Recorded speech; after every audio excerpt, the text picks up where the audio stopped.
સદા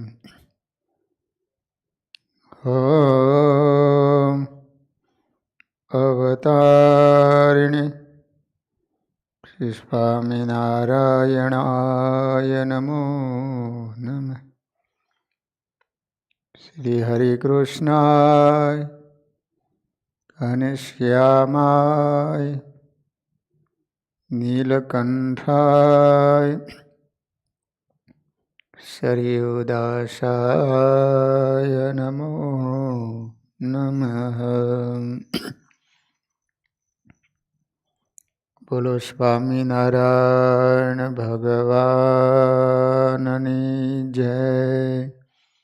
શ્રી હરિકૃષ્ણ મહારાજની જય.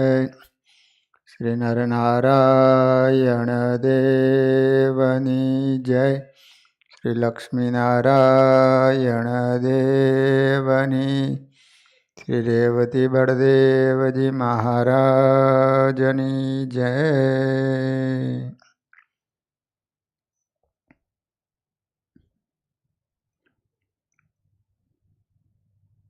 કાલે આપણે દંડવત શા માટે કરવામાં આવે છે? તો આપણો દેહ છે એમાં અહમ ભાવ દ્રઢ થયેલો છે. એ ભાવ દ્રઢ થયેલો છે. અને દેહના સંબંધીમાં મમત્વ ભાવ દ્રઢ થયેલો છે. મારા છે. આ બેને તોડવાની પ્રક્રિયા એટલે દંડવત પ્રણામ. આપણે દંડવત પ્રણામ કરી નાખીએ છીએ, પણ એ વખતે માનસિક સ્તુતિ કરવી જોઈએ કે હે મહારાજ, મારા અંતઃકરણમાંથી અહમ મમત્વ દૂર કરો. આવી પ્રાર્થના સભર યાચના થાય તો જીવમાંથી અહંતા દૂર થાય અને મમત્વની ગાંઠો છૂટે. આપણા જીવમાંથી અહમ મમત્વ દૂર નથી થતા, કારણ આપણે દંડવત કરતી વખતે જ વલ્લે આવી પ્રાર્થના કરતા હોઈએ છીએ. આમ દંડવત પ્રણામ સમયે આવી જાગૃતિથી કરીએ ત્યારે જ સાર્થક બને છે. આ નિત્ય પૂજાના નિશ્ચિત દંડવત પ્રણામની વાત થઈ.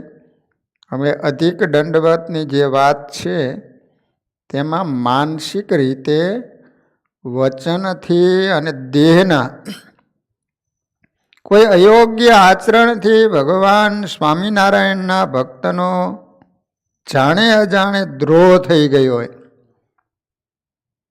એના નિવારણની પ્રાર્થના સ્વામિનારાયણ ભગવાન સુધી પહોંચાડવાનો અધિક દંડવત છે. આપણે સ્વામિનારાયણ ભગવાનનો મહિમા સમજી જઈએ છીએ, પણ એને ભજનારા એના આશ્રિતોમાં માયિક ભાવ, દેહ ભાવ આવી જવાથી એનો દ્રોહ થાય છે. કારણ આપણા દેહમાંથી આપણો અહંકાર નિર્મૂળ નથી થયો. આપણા મમત્વમાં દેહના સંબંધીઓનું મમત્વ દ્રઢ થયું છે. એની જગ્યાએ સ્વામિનારાયણ ભગવાનના સંત હરિભક્તો મારા સાચા સ્નેહી છે એવી માન્યતા દ્રઢ નથી થઈ.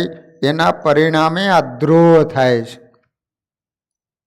જો ભગવાનના ભક્તો સંતો મારા છે એવો મમત્વ ભાવ એના પ્રત્યે જાગે તો કોઈ દિવસ એમનો દ્રોહ ન થાય. આપણે સગા સંબંધીઓને મારા છે એમ માનીએ છીએ, પણ ભગવાનના ભક્ત કે સંત એના પ્રત્યે મમત્વ ભાવ જાગતો નથી ને, એટલા માટે એમનો દ્રોહ થાય છે.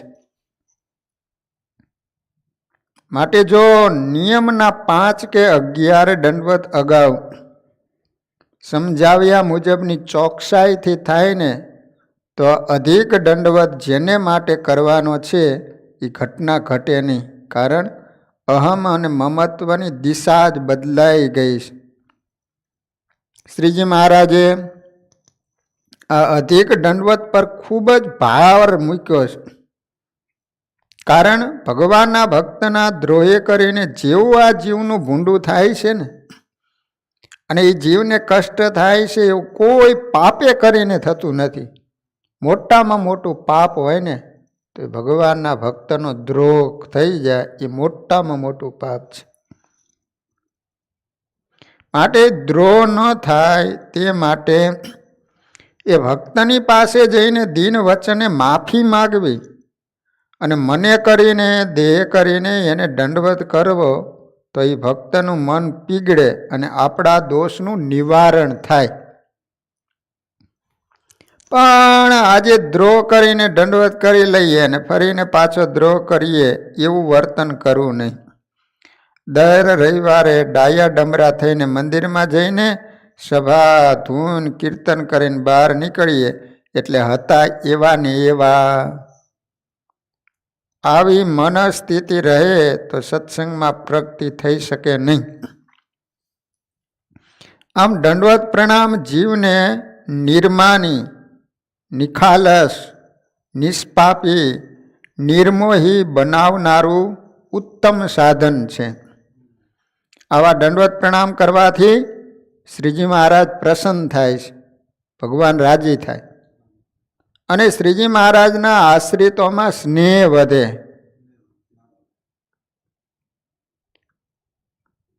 અમે આપણે દંડવત શા માટે કરવા એ આપણે સમજી ગયા. હવે આવે છે મંત્ર જપ શા માટે.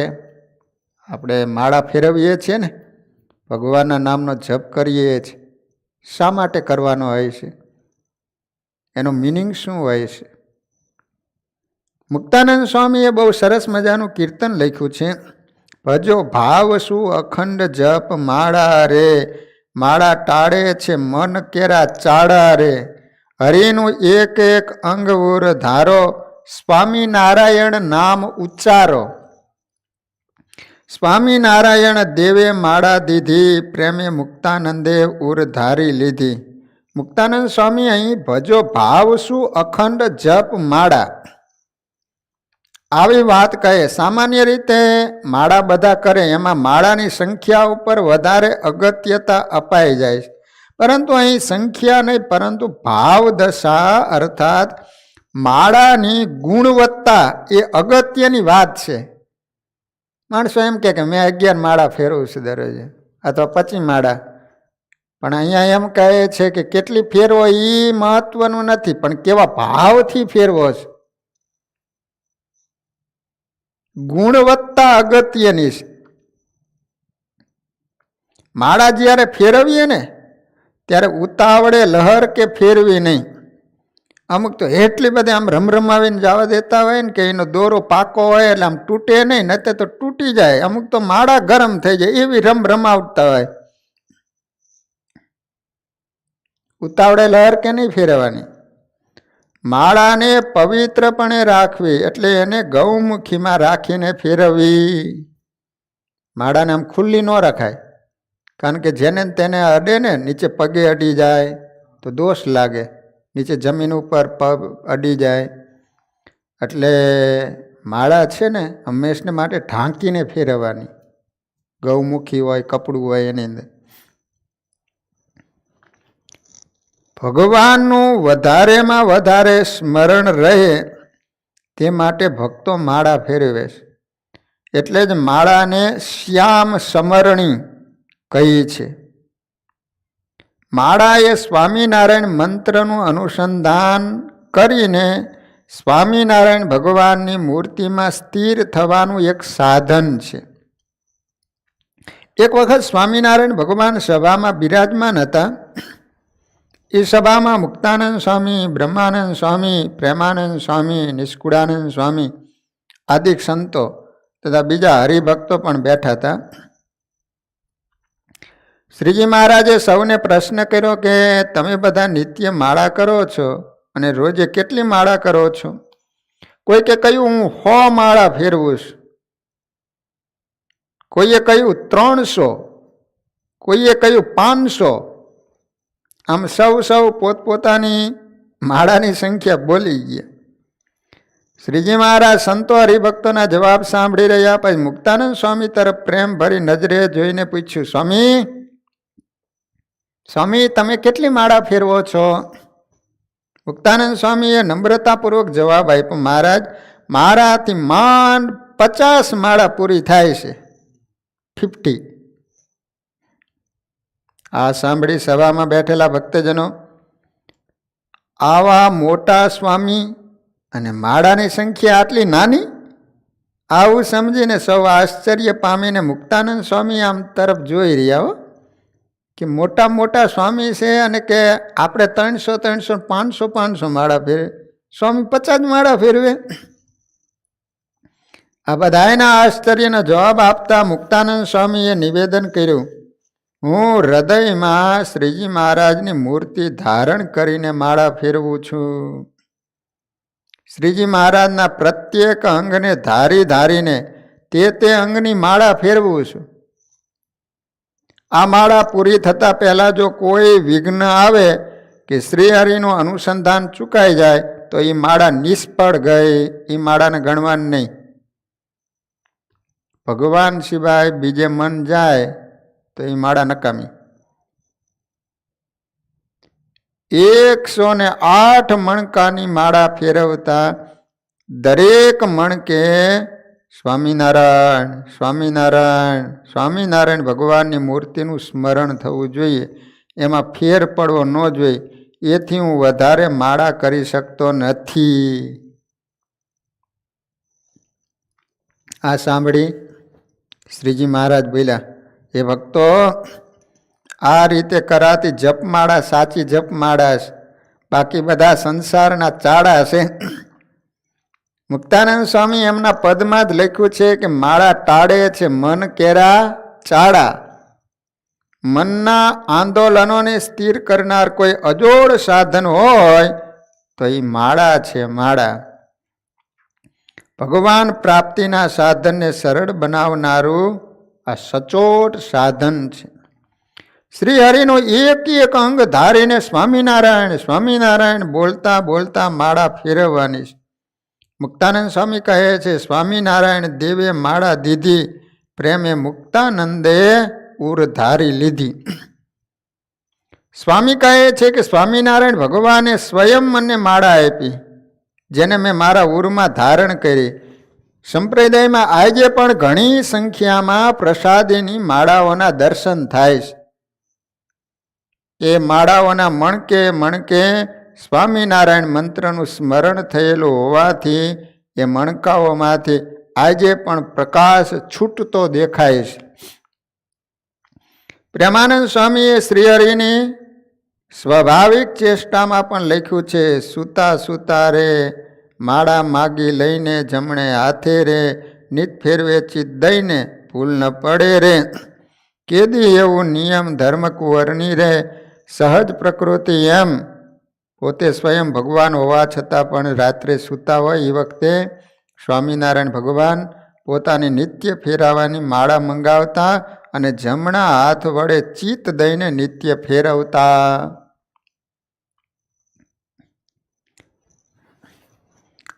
આ સૌ આશ્રિતોના શિક્ષણ માટેની ક્રિયા છે અને વળી પાછું કોઈ દિવસ ભૂલી ન જવાય એવો એમનો નિયમ હતો. અને આ ધર્મકુંવર શ્રી હરિકૃષ્ણની સહજ પ્રકૃતિ હતી. જ્યારે આપણે આપણી સહજ પ્રકૃતિ જોઈએ તો સૂતી વખતે 70-80% આશ્રિતો સાંજે થાયકા પાયકા નોકરી ધંધામાંથી છૂટીને ઘેર આવે.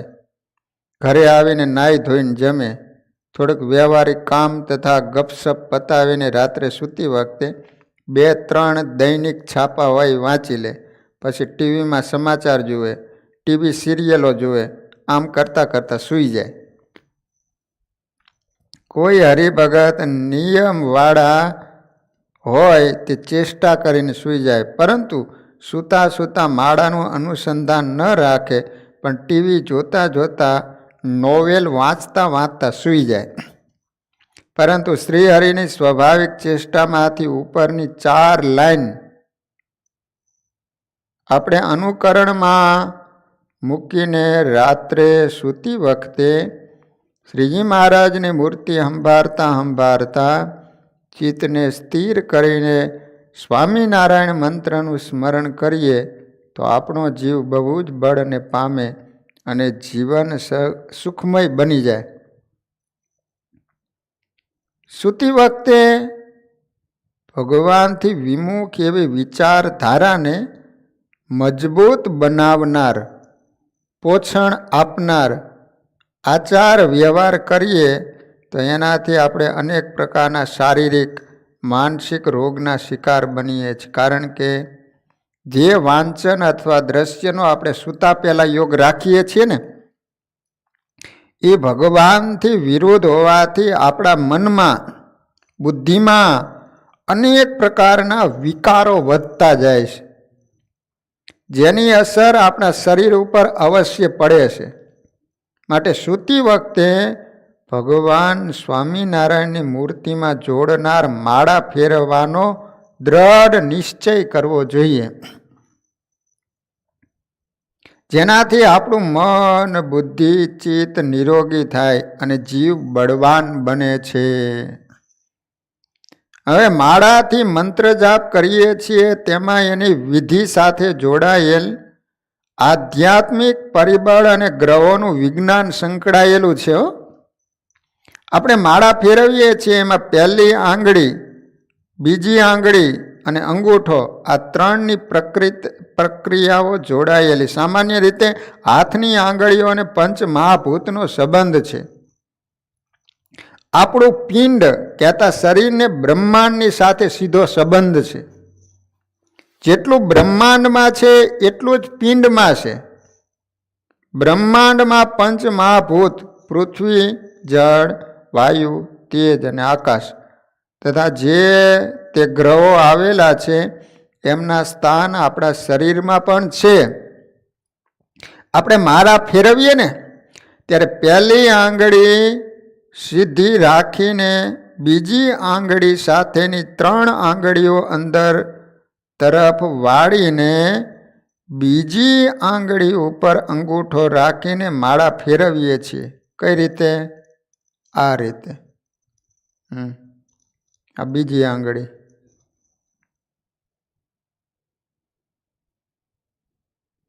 તેમાં પહેલી આંગળી સીધી રાખવા પાછળનું એક સગવડિયું રહસ્ય સામાન્ય રીતે બધા એ બતાવે છે કે પહેલી આંગળી પાપની કહેવાય છે. આ પહેલી આંગળી છે ને પાપની કહેવાય છે. એટલે એને માળા ન અડાડવી, આને નહીં અડાડવાની. પાપની એટલા માટે કે બધાના દોષારોપણ માટે આપણે પહેલી આંગળીથી નિર્દેશ કરીએ, આ આવો છે, આવો છે, આવો છે, આવો છે, એટલા માટે આ પાપની. બીજાના દોષ દેખાડવા માટે આંગળીનો ઉપયોગ કરવામાં આવે. હા, એમાંથી એટલું શિક્ષણ જરૂર મળે છે કે બીજા સામે એક આંગળી રાખે છે પણ 3 આંગળી તારી બાજુ છે. આ 3 આંગળી આપણી તરફ હોય, એક ઓલા સામે હોય. એટલે બહારની પંચાયત મૂકીને હૃદયમાં ભગવાન તરફ વૃત્તિ રાખીને માળા ફેરવ. આ એક શિક્ષણની વાત છે, પરંતુ એ તર્ક છે, સિદ્ધાંત નથી. સિદ્ધાંત જુદો છે. પહેલી આંગળીમાં ગુરુનું સ્થાન છે. આમાં ગુરુનું સ્થાન છે. ગ્રહો છે ને, એમાં ગુરુ નામનો ગ્રહ છે ને, કે ગુરુનું સ્થાન આ આંગળીમાં છે. બીજી આંગળીમાં શનિનું સ્થાન છે. આમાં અંગૂઠામાં સૂર્યનું સ્થાન છે. આ અંગૂઠો, આમાં સૂર્યનું સ્થાન છે. સૂર્ય અગ્નિ તત્વ પ્રધાન છે. આ એક ગ્રહ વિજ્ઞાનનું સત્ય છે. માળા ફેરવતી વખતે પહેલી આંગળી સીધી રાખવા પાછળનું રહસ્ય એ છે કે આપણું લક્ષ્ય ગુરુ તરફ અર્થાત સ્વામિનારાયણ ભગવાન તરફ હોવું જોઈએ. ગુરુમાં અગ્નિ, વાયુ અને આકાશ તત્વનું જોડાણ છે. અગ્નિ તત્વ માયિક ગ્રંથિઓને બાળનારું તત્વ છે. વાયુ તત્વ બુદ્ધિમાં વિવેક પ્રદાન કરનારું તત્વ છે. આકાશ તત્વ નિર્લેપતાનું પ્રતીક છે. મતલબ પહેલી આંગળીનો નિર્દેશ ત્રિગુણાતીત અથવા રજસ, તમસ અને સત્વ, આ 3 ગુણથી છૂટા પડીને મંત્ર જાપ કરવાનો નિર્દેશ કરે છે. ગુરુ એ દિશા સૂચક છે. સાચા અને શ્રેષ્ઠ માર્ગનો દર્શક એટલે ગુરુ. ગુરુ એ સત્ય જ્ઞાનને આપનારો ગ્રહ છે. બીજી આંગળીમાં શનિનું સ્થાન છે. શનિ એ સૂર્યનો પુત્ર છે. સૂર્યનો પુત્ર છે શનિ. સામાન્ય રીતે શનિનું નામ પડે એટલે એના માટે તરત નકારાત્મક વાત આવી જાય, પરંતુ એમાંય પણ હકારાત્મક વાત છે. એ સૂર્યપુત્ર હોવાથી અનંત પ્રકાશનો એ પ્રતીક છે, પરંતુ સૂર્યથી ઘણે દૂર એનું સ્થાન છે. તેથી શનિને અંધકારનો ગ્રહ પણ કહે છે. શનિમાં સંઘર્ષ, ખૂબ જ પરિશ્રમ સમાયેલો છે. એ રાત્રિનો પ્રતીક છે. શનિ સર્જાત્મક બુદ્ધિ ક્રિયાનો પ્રતીક છે, પરંતુ લોભ અને ભયની સાઠગાંઠના પ્રભાવથી જ્યોતિષની દ્રષ્ટિએ ઘણા લોકો એને જુદી દ્રષ્ટિથી મૂલવે છે. પરંતુ આપણે અત્યારે અધ્યાત્મ સાથે સંબંધ છે. શનિની દશામાં જે રહે એનાથી જ સૂર્ય તરફ ગતિ થાય છે. એટલે તમસોમાં જ્યોતિર્ગમય નું સૂત્ર આપણી સંસ્કૃતિમાં પ્રચલિત છે. શનિમાં આકાશ તત્વ અને આત્મ તત્વનો પણ સમાવેશ છે. હવે આપણે જ્યારે માળા ફેરવીએ છીએ ને, ત્યારે બીજી આંગળી અને અંગૂઠા વચ્ચે માળાનો મણકો હોય છે. આની વચ્ચે આમ હોય મણકો. અર્થાત શનિ અને સૂર્ય આ બેનું અનુસંધાન થયું. હવે શનિ અને સૂર્ય સાથે હોય ત્યારે 2 પ્રકારની ઘટનાઓ ઘટે છે, કારણ કે આમાં સૂર્ય રહેલો છે, આમાં શનિ, આ બંનેનું જોડાણ થાય. તે વખતે અધ્યાત્મનો યાત્રી ક્યાં તો ઉર્ધ્વગામી બને અને ક્યાં તો અધોગામી બને. ઉર્ધ્વગામી એટલે એ જો પહેલી આંગળી ગુરુનું અનુસંધાન રાખીને માળા ફેરવે તો નિષ્કામ ભક્તિના પ્રભાવથી તે અધ્યાત્મના જગતમાં પ્રગતિ કરે છે. અને જો સકામ ભાવે ભજન થાય તો માયાના પ્રદેશમાં ગતિ કરે છે. માટે જ્યારે માળા ફેરવીએ ત્યારે પ્રત્યેક મણકા ઉપર આપણો અંગૂઠો ફરે એ વખતે આપણી અંતર સન્મુખ વૃત્તિને સ્વામિનારાયણ ભગવાનની ગુરુતા ઉપર કેન્દ્રિત કરવી. પહેલી આંગળીને ધ્યાનમાં લઈને એના આધારે આપણી અંદરની ચેતનાનો પ્રવાહ સ્વામિનારાયણ ભગવાનની મૂર્તિ તરફ વહે છે. એવી ભાવદશાથી મણકે મણકે સ્વામિનારાયણ સ્વામિનારાયણ નામનું મનમાં ઉચ્ચારણ કરીને માળા ફેરવીએ એ શ્રેષ્ઠ મંત્ર જાપ છે. આમાં ગુરુનું સ્થાન રહેલું. ગુરુ એટલે આપણા સૌના ગુરુના ગુરુ ભગવાન છે. તો ભગવાનનું અનુસંધાન રાખી અને માળા ફેરવવાની વાત કરે એ આમાંથી શીખવાડે આપણને.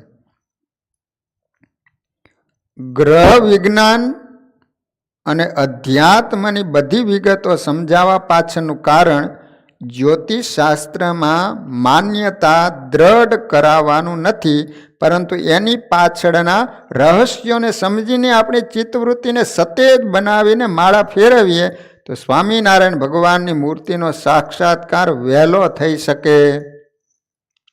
આ જ એક મુખ્ય કારણ છે. માળા સુખડ કે તુલસીના લાકડામાંથી બનાવેલી હોય એવી માળાને સ્વામિનારાયણ ભગવાનની મૂર્તિનો સ્પર્શ કરાવી પછી માળા મંત્ર જપ માટે ઉપયોગમાં લેવી. માળા તુલસીના લાકડામાંથી અથવા તો સુખડના લાકડામાંથી એ શ્રેષ્ઠ કહેવાય છે. સામાન્ય રીતે આપણે જોઈએ તો સંસારની આટી ઘૂંટી જીવન નિર્વાહ માટેની દોડધામ અને આળસને લીધે માણસ ભગવાનનું સ્મરણ કરી શકતો નથી. આ પરિસ્થિતિ આદિકાળથી ચાલી આવે. ઋષિમુનિઓ ગુરુજનો ઘણા જીવોને હરિનું સ્મરણ કરવા પ્રેરણા આપતા, પરંતુ ભગવાનનું સ્મરણ કરવા માટે અને મંત્ર જાપની સંખ્યાની ગણતરી માટેના સહાયભૂત ઉપકરણ રૂપે 108 મણકાવાળી માળાનો ઉદ્ભવ થયો હોય એમ ચોક્કસપણે મનાય છે. માળાના 108 મણકા કેમ? એની અંદર 108 જ મણકા કેમ? 109 નહીં, 125 નહીં, 80 નહીં, 108 જ કેમ? એનું કારણ શું હોય છે? તો સાંભળો. આવા સવાલ ઘણાયને સહજ ઉદ્ભવે છે. આ સવાલની પાછળ જિજ્ઞાસાની પૂર્તિ સિવાય બીજી કોઈ પ્રાપ્તિ એમાં નથી. પરંતુ માનવ સહજ શા માટે એના સંદર્ભમાં બે મુદ્દાઓ વૈચારિક રીતે સુસંગત છે. મનુષ્યની શારીરિક રચના મુજબ સરેરાશ એક વ્યક્તિ 1 મિનિટમાં 15 શ્વાસ લે. આપણે શ્વાસ લઈએ છીએ ને, 1 મિનિટમાં આપણે 15 શ્વાસ લઈએ. આ ગણતરી મુજબ 24 કલાકમાં માણસ 21,600 શ્વાસ લે. હવે એમાંથી રાત્રિના 12 કલાક બાદ કરીએ તો માણસ દિવસ દરમિયાન 10,800 વાર શ્વાસ લે. 10,800 વાર શ્વાસ લે. હવે શ્વાસે શ્વાસે મંત્ર જાપ કરવાનો એક આદર્શ છે, પરંતુ એ શક્ય નથી. પરંતુ મુક્તાનંદ સ્વામીએ મંત્ર જાપની જે રીત બતાવી કે હરિનું એક એક અંગ ધારો, સ્વામિનારાયણ નામ ઉચ્ચારો, આ સિદ્ધાંત મુજબ જો ભગવાનની મૂર્તિના અંગોને ધારતા ધારતા સ્વામિનારાયણ સ્વામિનારાયણ એવો મંત્ર જાપ કરીને માળા કરીએ તો એનું 100 ગણું ફળ થાય. તો આ વિધિવત મંત્રની વાત છે. માટે 108 ગુણ્યા 100 કરવામાં આવે તો કેટલા થાય? 10,800. તેથી 108 મણકાની એક માળા અગાઉ સમજાવ્યા મુજબ ફેરવવાથી શ્વાસો શ્વાસે ભજન થયું કહેવાય. એટલા માટે 108 મણકા રાખવામાં આવ્યા કે શ્વાસે શ્વાસે ભજન થયું કહેવાય. માટે અહીં માળાની સંખ્યા કરતાં માળા ફેરવતી વખતે મન, ચિત્ત, પ્રાણ અને જીવની ભાવ દશાની અગત્યતા વધારે એમ ચોક્કસ સાબિત થાય છે. આમ આપણે માળાની સંખ્યા અંગેના એક પાસાને સમજ્યા. હવે ખગોળશાસ્ત્રની રીતે એની સંખ્યાની વાતને સમજીએ. ખગોળશાસ્ત્રના સિદ્ધાંત અનુસાર સૂર્ય ચંદ્રના આધારે પૃથ્વી ઉપર ઋતુચક્ર ચાલે છે. આપણા પ્રાચીન ઋષિ મુનિઓમાં વૈજ્ઞાનિક દ્રષ્ટિ હતી. એમણે સૂર્યના ભ્રમણના માર્ગ 27 વિભાગોમાં વહેંચીને પ્રત્યેક વિભાગમાં રહેલા તારાઓના સમૂહને નક્ષત્રની સંજ્ઞા આપવામાં આવી છે. નક્ષત્ર એટલે તારાનો સમૂહ, એને નક્ષત્ર કહેવામાં આવે છે. આ નક્ષત્ર માળાના આધારે આપણી મંત્ર જાપની માળાની સર્જનાત્મક કલ્પના કરવામાં આવી હોય એમ ચોક્કસપણે મનાય છે. પ્રત્યેક નક્ષત્રના 4 ચરણ હોય છે.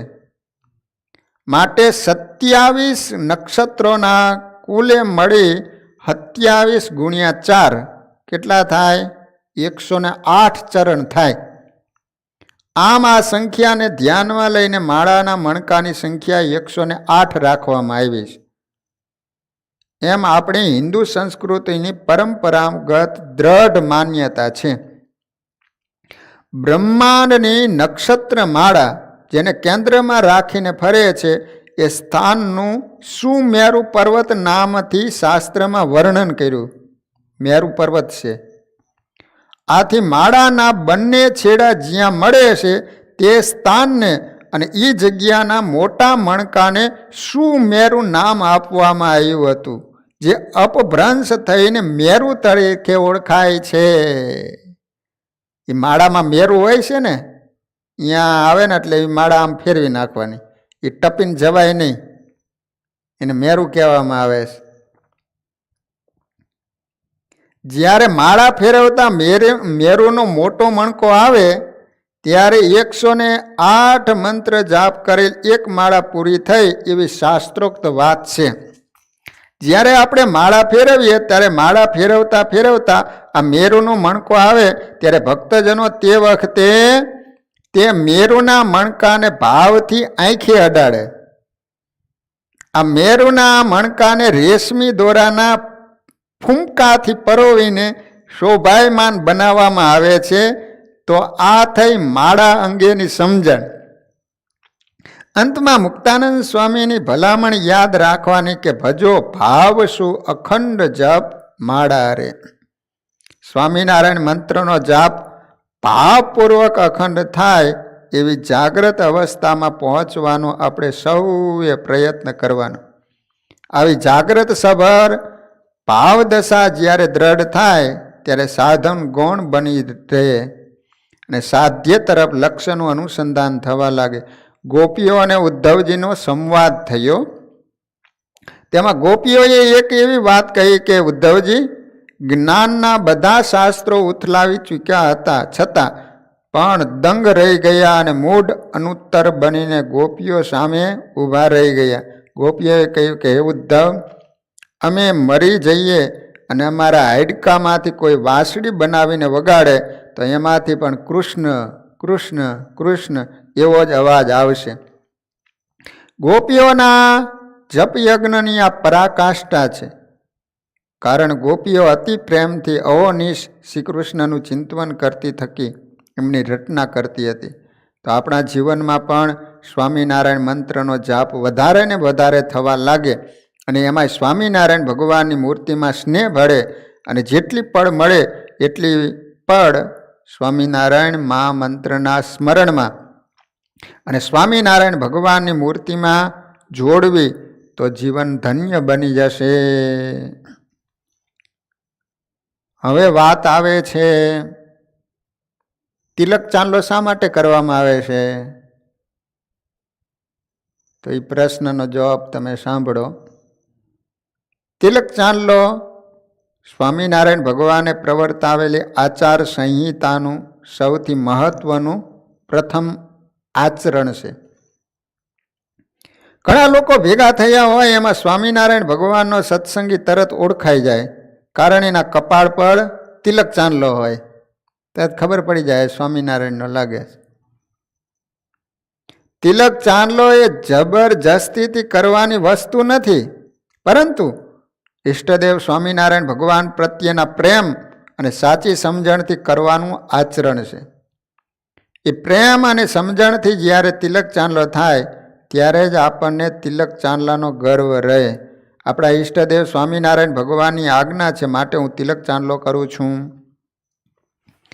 આવી ભાવસભર લાગણી જીવમાં દ્રઢ થતી જાય ત્યારે જ આપણી ભક્તિનો તંતુ મજબૂત થાય. શાસ્ત્રો કહે છે કે ધાર્મિક કર્મકાંડની વિધિ તિલક ચાંદલો કર્યા વગર અધૂરી છે. કોઈ પણ તમે પૂજા કરાવો તો પહેલાં તમને ચાંદલો કરે. જો ચાંદલો કર્યા વિના કરો તો તમારી પૂજા અધૂરી ગણાય. એનું ફળ થતું નથી. તિલક ચાંદલો કરતી વખતે જે માનસિક ધારણા કરવાની હોય છે એનું બહુ જ મહત્વ છે. હવે આપણે તિલક ચાંદલાની વિધિને સમજીએ. શિક્ષાપત્રીમાં સ્વામિનારાયણ ભગવાનની આજ્ઞા છે કે ઉર્ધ્વ પુંડ્ર તિલક અને ચાંદલો કરવા. તિલક ભગવાનની પ્રસાદીભૂત એવા ચંદન અથવા ગોપીચંદનથી કરવું અને એ લલાટ, હૃદય અને બંને ભુજા ઉપર કરવું. 4 ઠેકાણે કરવાનું. કપાળ, અહીંયા હૃદય, આ બંને ભુજા. કપાળમાં જે તિલક કરીએ એ તિલકની મધ્યમાં લક્ષ્મીજી અથવા રાધાજીની પ્રસાદી યુક્ત એવું કુમકુમ એટલે ચાંદલો કરવો, ગોળ ચાંદલો કરવો. હૃદય અને બંને ભુજાઓ ઉપર તિલક કર્યું હોય તેની મધ્યમાં પ્રસાદીનું ચંદન હોય એનાથી ચાંદલો કરવો. કપાળમાં તિલક ચાંદલો કરતી વખતે ઓમ વાસુદેવાય નમઃ એમ બોલવું. હૃદયમાં ઓમ શંકર્ષણાય નમઃ, ડાબી ભુજામાં ઓમ અનિરુદ્ધાય નમઃ, જમણી ભુજામાં ઓમ પ્રદ્યુમ્નાય નમઃ એ મુજબના મંત્ર બોલવા. વચનામૃત ગઢડા પ્રથમ પ્રકરણના 78માં શ્રીજી મહારાજ કહે છે કે એ પુરુષોત્તમ છે તે જ વાસુદેવ, શંકર્ષણ, અનિરુદ્ધ અને પ્રદ્યુમ્ન એ ચતુર્વ્યૂહ રૂપે થાય છે. આમ જે તિલકના સ્થાનો સાથે જે નામ મંત્ર બોલાય છે એમાં ઊંડો મર્મ સમાયેલો છે. આપણે હૃદય એટલે છાતીના ભાગે તિલક કરતી વખતે ઓમ શંકર્ષણાય નમઃ બોલીએ છીએ. એ શંકર્ષણમાં ભગવાનના જ્ઞાન બળનો પ્રકાશ છે. એનું કાર્ય શાસ્ત્ર પ્રવર્તન અને સંહાર છે. માટે ત્યાં તિલક કરતી વખતે મનોમન ભાવના કરવી, હે સ્વામિનારાયણ ભગવાન, મારા કારણ શરીરની વાસનાને બાળીને મને શુદ્ધ કરો અને મને તમારા સ્વરૂપનું અનુસંધાન કરાવો. તેમાં જમણા હાથે પ્રદ્યુમ્નનું સંબોધન થાય. એમાં ભગવાનના ઐશ્વર્યનો પ્રકાશ છે અને એનું કાર્ય ધર્મ પ્રવર્તન છે. વ્યવહારમાં પણ સામાન્ય રીતે બધી ધાર્મિક ક્રિયાઓ આપણે જમણા હાથથી કરીએ છીએ. માટે એ વખતે મનોમન સંકલ્પ કરો, હે સ્વામિનારાયણ ભગવાન, મને તમારા વચનરૂપી ધર્મ પાળવાની દ્રઢતા થાય એવી મારી ઉપર કૃપા કરો.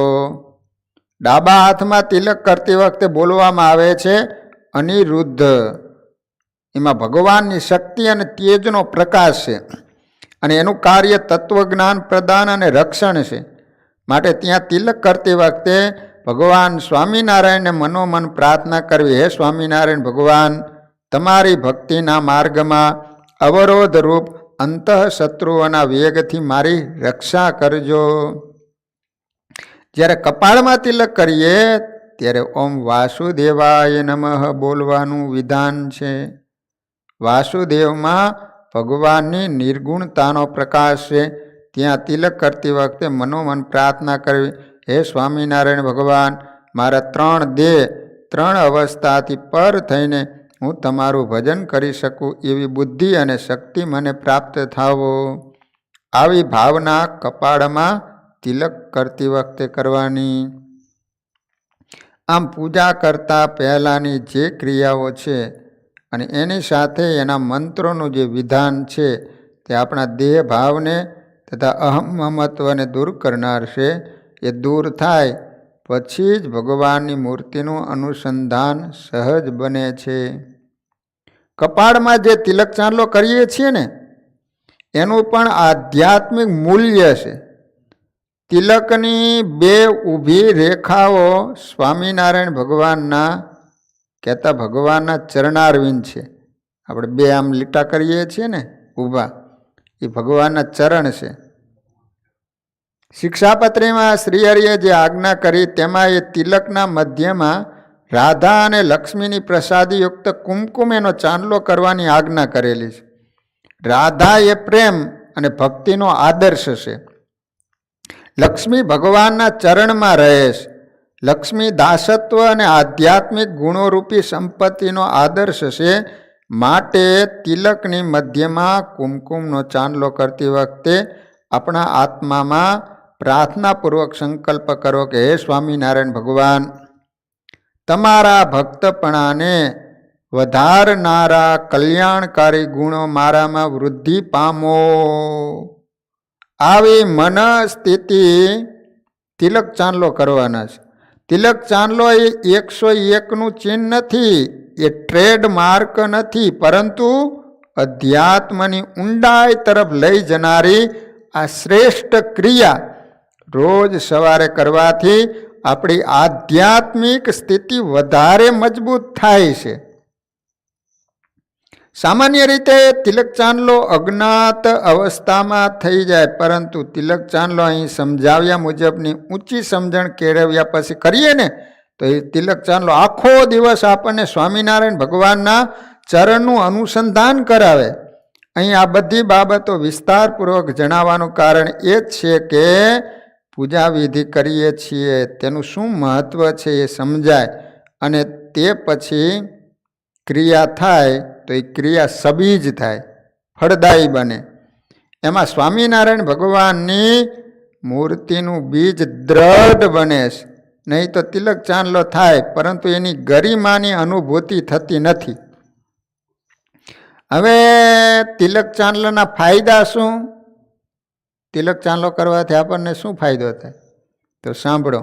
પહેલો ફાયદો, જે વ્યક્તિ એના કપાળમાં વિધિવત તિલક ચાંદલો કરે છે તે કોઈ જાદુ, ટોના કે વશીકરણ જેવી મેલી વિદ્યાનો શિકાર બનતો નથી. મેલી વિદ્યા અને આસુરી શક્તિઓથી એની રક્ષા થાય છે. જેના કપાળમાં તિલક ચાંદલો હોય ને એની આગળ કોઈ પણ મેલી વિદ્યા જઈ ન શકે, આસુરી શક્તિ એની પાસે જઈ ન શકે જેના કપાળમાં તિલક ચાંદલો હોય. બીજું, આપણે તિલક ચાંદલો કરીએ છીએ તે કપાળમાં 2 ભ્રમરોના મૂળમાં આજ્ઞા ચક્ર આવેલું છે. અહીં ઈડા, પિંગલા અને સુષુમ્ના આ 3 નાડીઓમાં આપણા શરીરને શક્તિવર્ધક, ઓજસમય બનાવનાર ઉર્જા વહે છે. આ મધ્ય બિંદુથી તિલક ચાંદલો થાય છે, જેના કારણે આપણા શરીરની કુંડલીની શક્તિઓ જાગૃત થાય છે. અહીંથી આમ થાય ને, અહીંયાથી આમ ચાંદલો તિલક કરીએ એટલે એનાથી શરીરની અંદર કુંડલીની શક્તિઓ જાગૃત થાય છે અને આપણી આધ્યાત્મિક ચેતનાનો વિકાસ થાય છે. પરંતુ અગાઉ સમજાવી એ જાગૃતિ અતિ આવશ્યક છે. ત્રીજું, તિલક ચાંદલો ચંદન વડે કરવામાં આવે છે. ચંદન એ ઠંડક આપનારું તત્વ છે, માટે એનાથી મન અને ચિત્ત શાંત અને સ્થિર બને છે. એટલા માટે તિલક કરવાનું. ચોથું, જ્યારે તિલક ચાંદલો કરનાર વ્યક્તિ કોઈ જગ્યાએથી પસાર થાય ત્યારે એને જોનાર વ્યક્તિને અનાયાસે એના ભગવાન એની સ્મૃતિ થઈ આવે. આમ આડકત રીતે તિલક ચાંદલો કોઈના રૂડાનું કારણ બને છે. કોઈ વ્યક્તિ આમ જોવે, આ સ્વામિનારાયણ ભગવાનનો છે હો, એટલે આડકત રીતે એને પણ ભગવાનની સ્મૃતિ થઈ આવે ને કે આ સ્વામિનારાયણ ભગવાનનો છે. પાંચમું, તિલક ચાંદલો કરનાર વ્યક્તિ કોઈ ખોટું આચરણ કરતાં પહેલાં 100 વખત વિચાર કરશે. એના મનમાં તરત વિચાર આવે કે મારા ઈષ્ટદેવ સ્વામિનારાયણની આજ્ઞા વિરુદ્ધનું આ કર્મ, તેથી મારાથી આચરણ ન કરાય. આવી માનસિકતા માણસને આદર્શ જીવન જીવવામાં મદદરૂપ કરે, સ્વામિનારાયણ ભગવાનની કૃપાનું કારણ બને. તિલક ચાંદલો કરનાર વ્યક્તિ દારૂ, જુગાર તેમજ અન્ય અસામાજિક, અનૈતિક પ્રવૃત્તિમાં ક્યારેય નહીં જોડાય. પરિણામે એનું સદા રૂડું થાય છે. છઠ્ઠું, સર્વથી શ્રેષ્ઠ એના જીવમાં એક વિચારની દ્રઢતા કાયમ રહે કે મારું અંતિમ ધ્યેય સ્વામિનારાયણ ભગવાનના ચરણ છે. કારણ તિલકની 2 ઊભી લીટીઓ ભગવાન સ્વામિનારાયણના ચરણારવિંદની સૂચક છે. આ એક આધ્યાત્મિક વિચાર અને બળને પ્રેરનારી વાત છે. તિલક ચાંદલાના આચરણ અંગેની જુદી જુદી વિચારધારાઓ અને એનું સમાધાન. ઘણા આશ્રિતો શ્રીજી મહારાજની આજ્ઞાઓનું ચુસ્તપણે પાલન કરતા હોય છે અને કાયમ તિલક ચાંદલો કરતા હોય, પરંતુ એમાં અત્રે સમજાવી એ સમજણની જરૂર છે. બીજું, ઘણા ભક્તો પૂજા કરતી વખતે તિલક ચાંદલો કરે, પરંતુ જેવા સ્કૂલ, કોલેજ, ધંધા પર જાય અથવા કોઈ સામાજિક પ્રસંગે બહાર જાય એટલે તિલક ચાંદલો ભૂંસીને જાય. એમને જ્યારે આપણે પૂછીએ કે તિલક ચાંદલો નથી કર્યો, ત્યારે સરસ તર્કયુક્ત જવાબ મળે કે કર્યો હતો, પરંતુ મોઢું ધોયું ને એટલે જતો રહ્યો. પરંતુ વાસ્તવિકતા કંઈક જુદી હોય છે. એમાં એક પ્રકારનો સંકોચ અને શરમ હોય છે. ઘણાને બહુ લોકો ભેગા થયા હોય તેવા સંજોગોમાં તિલક ચાંદલો કરીને જવામાં સંકોચ થાય.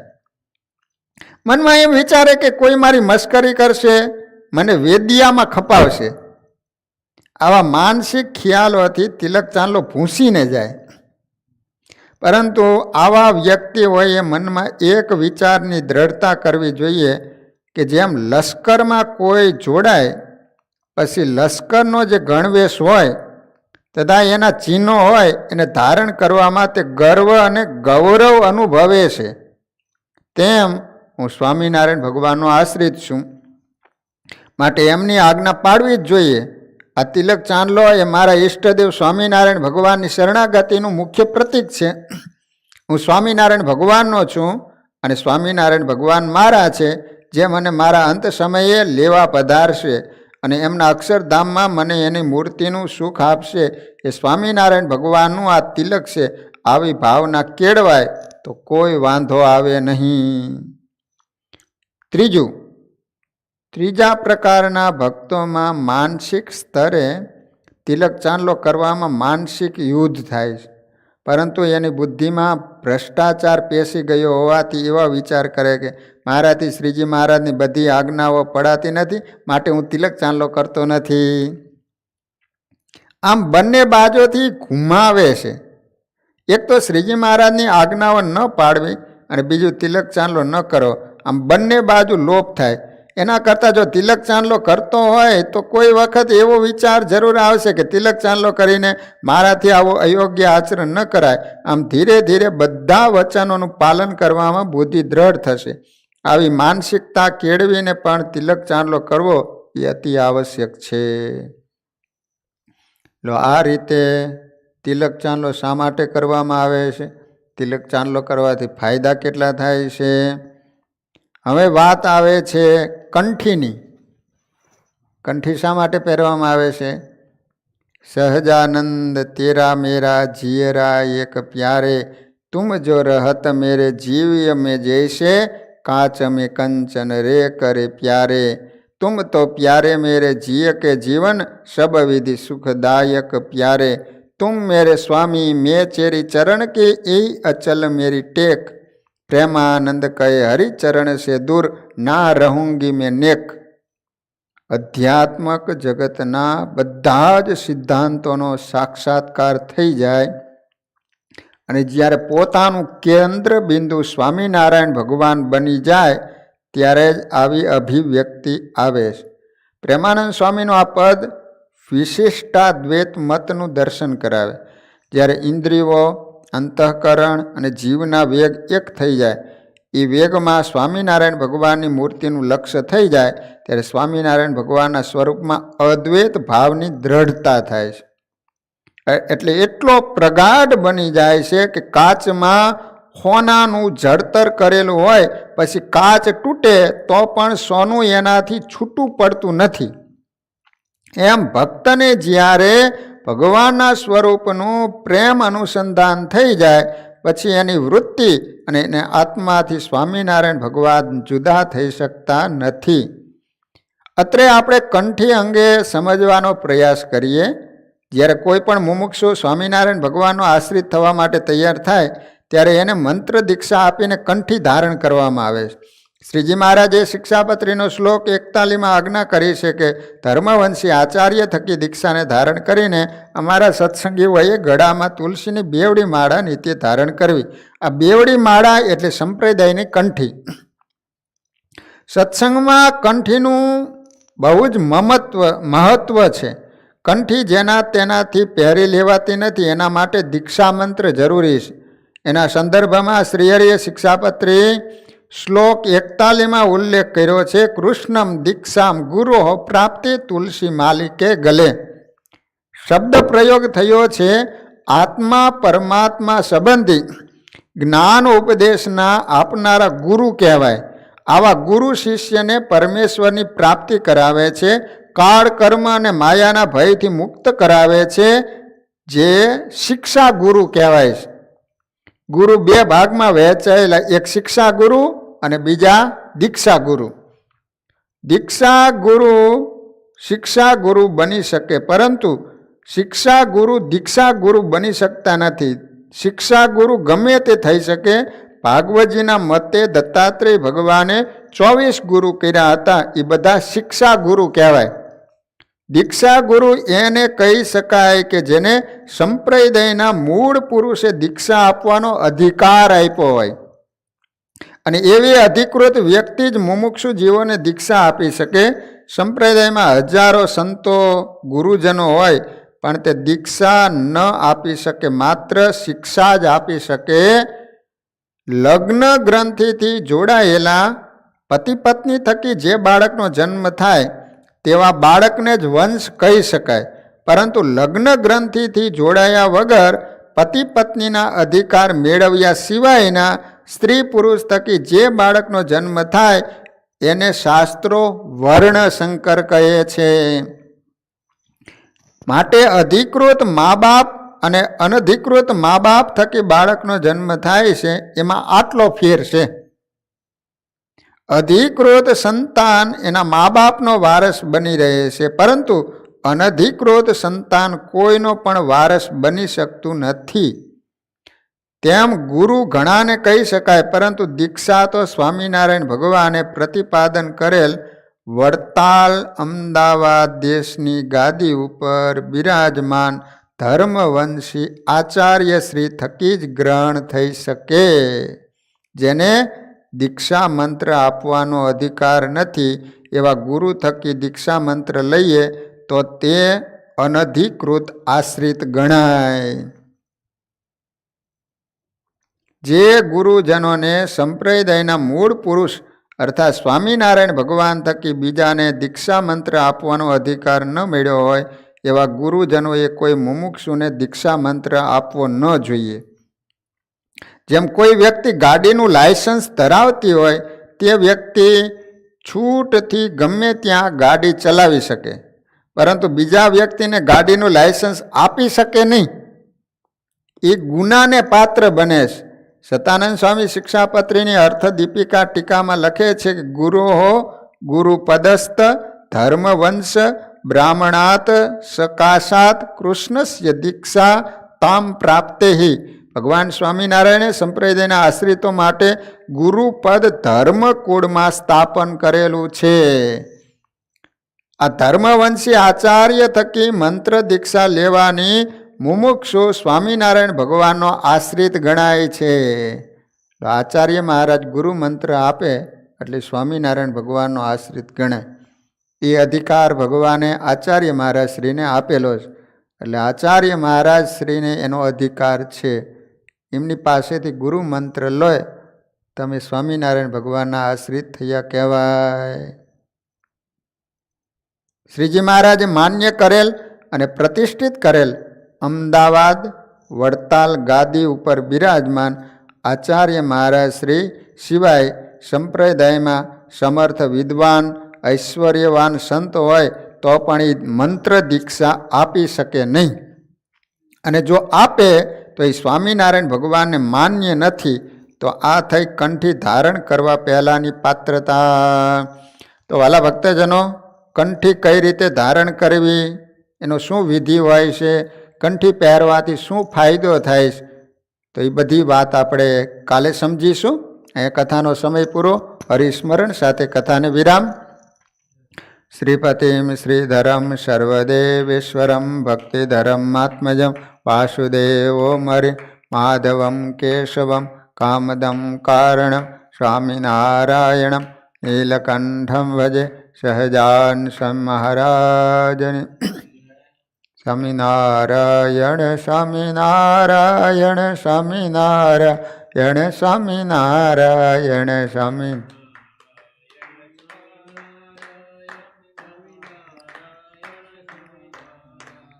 સ્વામિનારાયણ સ્વામિનારાયણ સ્વામિનારાયણ સ્વામિનારાયણ.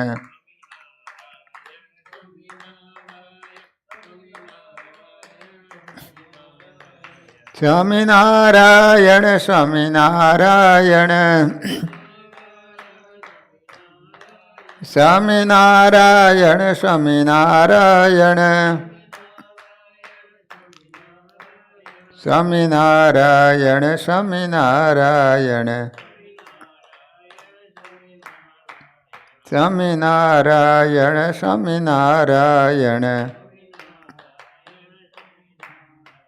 સ્વામિનારાયણ સ્વામિનારાયણ. સહજાન મહારાજની. હરિકૃષ્ણ મહારાજ. નરનારાયણ દેવની. લક્ષ્મીનારાયણ દેવ. રેવતી બળદેવજી મહારાજની. બધા જ હરિભક્તોને ઘણા ભાવથી જય સ્વામિનારાયણ.